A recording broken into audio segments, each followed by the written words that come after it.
ಡೋರಲ್ಲಿ ಸಿಗಾಕೊಂಡಿದೀವಿ, ಬಾಕಲ್ ತೆಗೆದ್ರೆ ಬಿದ್ದೋಗ್ತೀವಿ ಆಚೆಗೆ.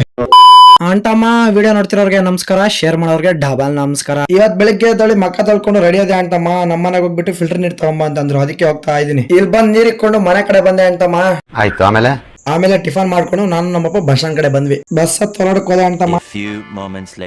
ಆಮೇಲೆ ಕಾಲೇಜ್ ಹತ್ರ ಬಂದ್ ಇಳ್ಕೊಂಡ್ವಿ ಅಂಟಮ್ಮ. ಇಲ್ಲಿ ಬರ್ತಾನಲ್ಲ ನನ್ ಫ್ರೆಂಡ್, ಕಾಲೇಜ್ ಸ್ಟಾರ್ಟ್ ಆದಾಗಿಂದ ಒಂದ್ ದಿನಾನು ಬಂದಿಲ್ಲ ಅಂಟಮ್ಮ. ಇವತ್ ಬರ್ತಾವ್ ನೋಡಿ. ಬಾರೋ ಅಪರೂಪದ ಮುಳ್ಳಂದಿ. ಇವತ್ತು ಕ್ಯಾಡ್ ಲ್ಯಾಬ್ ಇತ್ತು ಅಂಟಮ್ಮ. ಇದ್ಯಾವ್ದು ಹೊಸ ಪ್ರತಿಭೆ ಅಂಟಮ್ಮ. ನನ್ ಫ್ರೆಂಡ್ ನೋಡಿ ನೋಡಕ್ ಹೆಂಗ್ ಕಾಣಿಸ್ತಾವನೆ.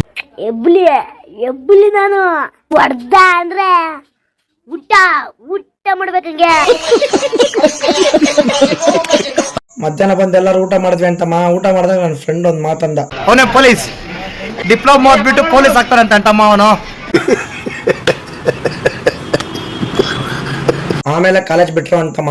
ನಾವು ನಿಧಾನಕ್ಕೆ ಬರೋ ಅಷ್ಟೊತ್ತಿಗೆ ಅವಾಗ ಜೂನಿಯರ್ಸ್ ಎಲ್ಲ ಹತ್ತವ್ರ ಬಸ್ಗೆ. ಮತ್ತೆ ಡೋರಲ್ಲಿ ಸಿಗಾಕೊಂಡಿದೀವಿ, ಬಾಕಲ್ ತೆಗೆದ್ರೆ ಬಿದ್ದೋಗ್ತೀವಿ ಆಚೆಗೆ. ಮತ್ತೆ ಇಲ್ಲಿ ಬಸ್ ನಿಲ್ತು. ಇಲ್ಲಿ ಟ್ರೈನ್ ಹೋಗ್ತಾ ಇರೋದಕ್ಕೆ ಗೇಟ್ ಹಾಕಿದ್ರು ಅಂತಮ್ಮ. ಅದಕ್ಕೆ ಫುಲ್ ಟ್ರಾಫಿಕ್ ಜಾಮು. ಮತ್ತೆ ಬಸ್ ಇಳ್ಕೊಂಡು ನಡ್ಕೊಂಡ್ ಬರ್ತಾ ಇದ್ರೆ ಯಾರೋ ನೋಡಿ ರೋಡ್ ಬಿಟ್ಟವ್ರ ಹಸುಗಳನ್ನ. ಯಾರನ್ನ ಬಂದ್ ಹಿಡ್ಕೊಂಡ್ ಹೋಗ್ರಿ ಅಂತಮ್ಮ. ಅವಾಗ ಗೊತ್ತಾಗುತ್ತೆ ಅವ್ರಿಗೆ ರೋಡ್ ಬಿಡಬಾರ್ದು ಹಸುಗಳನ್ನ. ಯಾವನ್ನ ಟ್ರ್ಯಾಕ್ಟರ್ ಗಾಡಿ ಬಂದು ಕುತ್ಕೊಂಡು ಹೊರಟೋದ್ರೆ ಯಾರು ಹೊಣೆ. ಇಷ್ಟೇ ಅಂಟಮ್ಮ. ಇವತ್ತಿನ ವಿಡಿಯೋ ಲೈಕ್ ಮಾಡಿ, ಶೇರ್ ಮಾಡಿ, ಸಬ್ಸ್ಕ್ರೈಬ್ ಮಾಡ್ಕೊಳ್ಳಿ, ಹಾಗೆ ಫಾಲೋ ಮಾಡ್ಕೊಳ್ಳಿ. ನನ್ನ ಇನ್ಸ್ಟಾ ಬಯೋದಲ್ಲಿ ಯೂಟ್ಯೂಬ್ ಚಾನಲ್ ಲಿಂಕ್ ಕೊಟ್ಟಿದ್ದೀನಿ, ಹೋಗಿ ಸಬ್ಸ್ಕ್ರೈಬ್ ಮಾಡ್ಕೊಳ್ಳಿ.